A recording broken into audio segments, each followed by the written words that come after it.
નમસ્કાર, good morning. સવારની શરૂઆત કરીએ ન્યૂઝપેપરની મુખ્ય હેડલાઇન સાથે. સૌથી પહેલા ગુજરાત સમાચાર. હોર્મુઝમાં જહાજો પર ડોનાલ્ડ ટ્રમ્પનો એટેક અને જેવા 3 ભારતીયોના મોત નિપજ્યા છે. ભારતે આ મુદ્દો યુએનમાં ઉઠાવ્યો છે.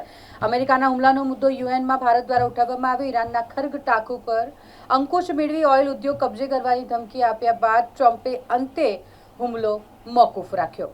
પેન્ટાગોન પર કેમિકલ એટેક થયાની અટકળથી એલર્ટ થયું છે. પેન્ટાગોનના 4થો અને 5મો ફ્લોર બંધ કરાયો.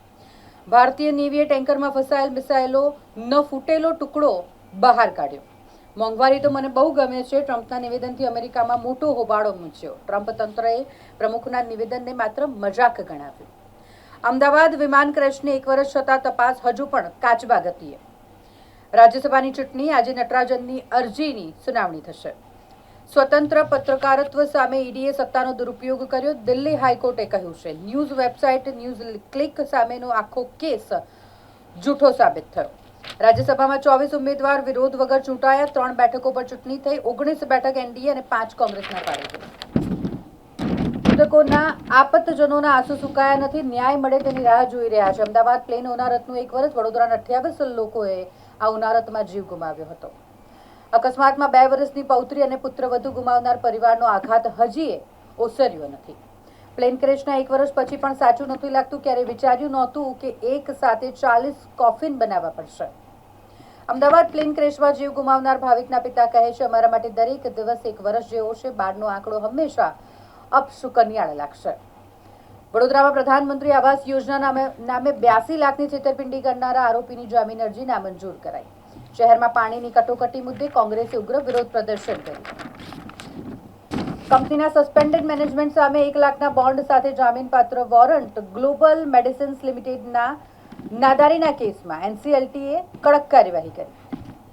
પદમલાના ગોડાઉનમાંથી 30 એસી અને 15 ટીવી ચોરીના બનાવમાં 2 ઇસમો પકડાયા છે. એક નજર દિવ્ય ભાસ્કરની મુખ્ય હેડલાઇન્સ પર. અમેરિકાના હુમલામાં 3 ભારતીયોના મોત નિપજ્યા છે. 4 દિવસમાં ત્રીજો ભીષણ હુમલો કરવામાં આવ્યો છે. હોર્મુઝમાં અમેરિકાએ હુમલો કર્યો હતો. જો કે અમેરિકા દાવો કરી રહી છે કે અમારી કાર્યવાહી માત્ર નાકાબંધી તોડવાવાળા જહાજો પર હતી. ગૃહિણીઓ માત્ર હોમમેકર નથી, તેઓ રાષ્ટ્ર નિર્માતા છે, સુપ્રીમ કોર્ટે કહ્યું છે. અકસ્માતોમાં મહિલાના મોત પર મહત્વનો નિર્ણય, એક ઐતિહાસિક નિર્ણય કહી શકાય, તે લેવામાં આવ્યો. ઘરેલું નુકસાનની કિંમત ઓછામાં ઓછી પ્રતિમાસ 30,000 રાખવામાં આવે. વન ડે વર્લ્ડ કપ 2027 4 ઓક્ટોબરથી મેચ શરૂ થશે. સીબીએસઈ પોર્ટલમાં ખામી શોધી. ગ્રેજ્યુએશન વિના આઈઆઈટીમાં નોકરી. ભાજપના 4 સભ્ય બિનહરીફ થયા. રાજ્યના ઇતિહાસમાં ત્રીજી વખત રાજ્યસભામાં કોઈ મહિલા સાંસદ નહીં. ગુજરાતમાંથી ચૂંટાયેલા 4 નવા સાંસદની કુલ સંપત્તિ 102 કરોડ છે. 101 એકડમાં આવેલી મુંબઈ જુહુ ગલીની ઝૂંપડપટ્ટીઓનું પુનર્વસન રિલાયન્સ કરશે. અદાણી બાદ અંબાણી પણ મુંબઈના સ્લમ એરિયા રીડેવલપમેન્ટમાં સામેલ થયા છે. દેશના પ્રથમ મેડ ઇન ઇન્ડિયા સૈન્ય પરિવહન વિમાનની ટેસ્ટ ઉડાન સફળ રહી, જે વડોદરામાં કરવામાં આવી. રાજ્યમાં 1400 આંગડિયા પેઢીઓ. શૂન્ય દેખરેખ, ન એફઆઈઆર, ન તપાસ, ન કાર્યવાહી. 1 લાખ કરોડના ધંધામાં ખેલ. સ્ટિંગમાં ખુલાસો. આંગડિયાના બંડલોમાં ચિલ્ડ્રન બેંકની કરન્સી. વૈશ્વિક અનિશ્ચિતતા વચ્ચે ભારત વિકાસના પથ પર આગળ વધી રહ્યું છે. પ્રધાનમંત્રી નરેન્દ્ર મોદીનું નિવેદન. કેનેડામાં બાળકો પર સોશિયલ મીડિયા નિયંત્રણની તૈયારીઓ ચાલી રહી છે. ઓસ્ટ્રેલિયા પછી કેનેડા બીજો દેશ બનશે. પૂર્વોત્તરના રાજ્યોમાંથી આપસ્પા હટાવી લેવાશે. ગૃહમંત્રી અમિત શાહનું આ મહત્વનું નિવેદન. પેપર લીક અને પરીક્ષામાં ગેરરીતિ વિરુદ્ધ કોકરોચ જનતા પાર્ટી દેખાવો કરી રહ્યું છે. શિક્ષણ મંત્રી રાજીનામું નહીં આપે ત્યાં સુધી આંદોલન ચાલુ રહેશે, તેવું કોકરોચ જનતા પાર્ટીનું કહેવું છે.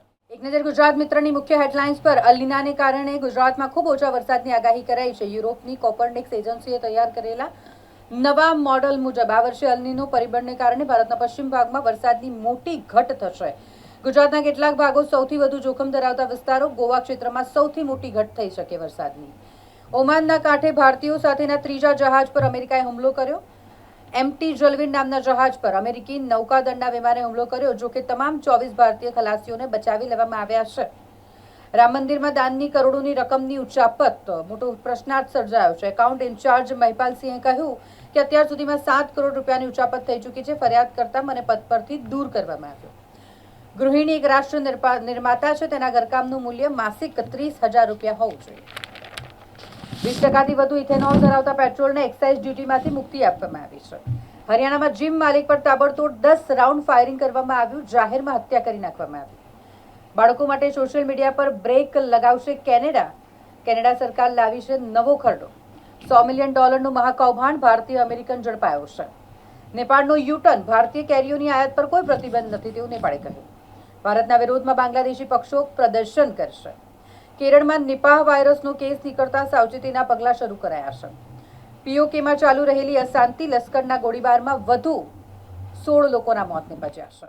એક નજર લોકસત્તા જનસત્તાની મુખ્ય હેડલાઇન્સ પર. ડોનાલ્ડ ટ્રમ્પની ફરી એકવાર ધમકી. ઈરાન માટે આજે કયામતની રાત છે. યુએસ ટૂંક સમયમાં ખાર્ગ આઇલેન્ડ પર કબજો કરશે. વેનેઝુએલાની જેમ ઓઇલ અને ગેસના ભંડારનો કબજો કરશે. ટ્રમ્પના નિવેદનથી ખળભળાટ મચ્યો છે. સેટેબેલો પર હુમલામાં 3 ભારતીયોએ જીવ ગુમાવ્યા છે. વધુ એક ભારતીય જહાજ જલવીર પર હુમલો થયો. ફરી મોંઘું થશે પેટ્રોલ ડીઝલ. પ્રશ્નાર્થ સર્જાયો છે. ક્રૂડના ભાવ $150ની સપાટી સ્પર્શી શકે તેવા એંધાણ છે. ચમત્કારી સુલેમાની પથ્થરના નામે છેતરતી ગેંગનો પર્દાફાશ થયો છે. સ્ટીલના નળામાં કાપડની થેલીમાં મૂકેલા સોના ચાંદીના દાગીના સહિત 4.96 લાખની ચોરી થઈ ગઈ. કંડારી ગામે બંધ મકાનમાંથી ચોરી થતા રહીશોમાં ફફડાટ ફેલાયો. નારેશ્વરમાં રેતી સાથેનું ડમ્પર પગથિયાથી નદીમાં ઉતારી દેવામાં આવ્યું. પીધેલા ડમ્પર ચાલકે હદ વટાવી. વાઘોડિયા રોડ પર ફ્લેટમાં જૂની અદાવતમાં બેંકના ક્લાર્ક પર હુમલો કરવામાં આવ્યો. વળતરના નાણાંની અદાવતમાં કુહાડી અને લાકડીઓ વડે હુમલો કરાયો. 4 સામે ગુનો દાખલ થયો છે. રાયપુરામાં બંધ મકાનને નિશાન બનાવી તસ્કરો લગભગ 4.5 લાખના દાગીના લઈને ફરાર થઈ ગયા. ખેતરમાં રહેતા ખેડૂતને પાડોશીએ જાણ કરી કે તમારા મકાનનું તાળું તો તૂટેલું છે. કાલુપુરામાં કંકાસમાંથી કાટમાળ દૂર કરી સફાઈ બાદ ભૂવા ભરવાની સ્થાનિકોએ માંગ કરી છે. એસસીનો નિર્ણય ઐતિહાસિક પણ વળતર ઓછું છે. સુપ્રીમ કોર્ટે અકસ્માત વળતર કેસની સુનાવણી દરમિયાન ગૃહિણીઓ માટે લઘુત્તમ ધોરણ દર મહિને 30,000 નક્કી કર્યું છે. બાળકોનું ભરણ પોષણ અને નવી પેઢીના નિર્માણમાં સ્ત્રીની નિર્ણાયક ભૂમિકા પર મહોર લગાવવામાં આવી. સુપ્રીમના ચુકાદા પર વડોદરાની ગૃહિણીઓનો એક જ સૂર. હવે ગૃહિણીઓ પતિ અને પરિવારને પોતાની ખરી કિંમત બતાવી શકશે.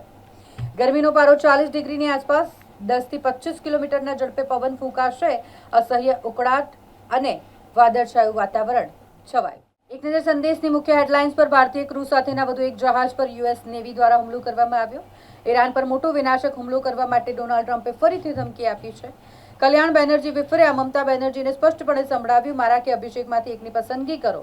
મમતાના ભત્રીજા અભિષેક પર વરસ્યા. કહ્યું તે પોતાને રાજા સમજે છે. હોર્મુઝની ખાડી તમામ જહાજો માટે બંધ. ઈરાને જાહેરાત કરી છે. સીપીથી લઈને પીઆઈ સુધીના તમામ અધિકારીઓ માટે રોજ 2 કલાક લોક દરબાર ફરજિયાત કરવામાં આવ્યું છે. રાજ્યના ડીજીપીએ આદેશ કર્યો છે. નાગરિકોને છેક ગાંધીનગર ધક્કા ખાવામાંથી મુક્તિ મળશે. હવે તમારા નજીકના પોલીસ સ્ટેશન ખાતે અથવા તો તમે શહેરના પોલીસ કમિશનર અને પોલીસના ઉચ્ચ અધિકારીને 2 કલાકના જે સમયગાળો નક્કી કરવામાં આવ્યો છે તેમાં મળીને પોતાની ફરિયાદ અને રજૂઆત કરી શકો છો. અધિકારીઓને જેલ ભેગા કરવાના સુપ્રીમ કોર્ટના આદેશ બાદ તંત્ર અલર્ટ મોડમાં આવ્યું છે.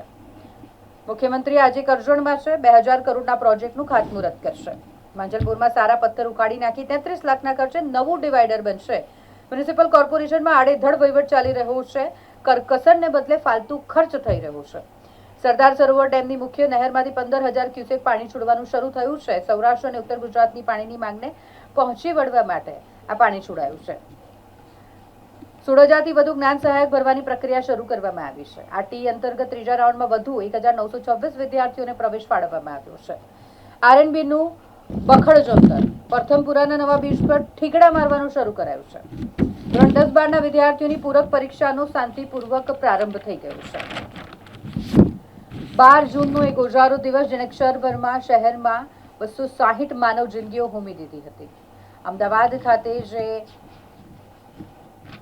દુર્ઘટના ઘટી હતી, વિમાન દુર્ઘટના, તેને આજે 1 વર્ષ પૂર્ણ થયું છે. જ્યાં વિમાન તૂટી પડ્યું ત્યાં આજે પણ પીડાની ગુંજ સંભળાય છે. બિઝનેસની વાત કરીએ, સેન્સેક્સમાં 150 પોઈન્ટનું ગાબડું પડ્યું. નિફ્ટી 53 પોઈન્ટ તૂટ્યો. વિપ્રો બાયબેક શરૂ થતાં જ વિપ્રોના શેર ઘટી ગયા છે. આરબીઆઈએ 135 એનબીએફસીના લાયસન્સ રદ કર્યા. પશ્ચિમ બંગાળ સૌથી વધુ પ્રભાવિત થયું છે. અમેરિકા ઈરાન તણાવ વચ્ચે તો ક્રૂડના ભાવ $150 સુધી પહોંચી શકે તેવી પૂરેપૂરી શક્યતાઓ છે.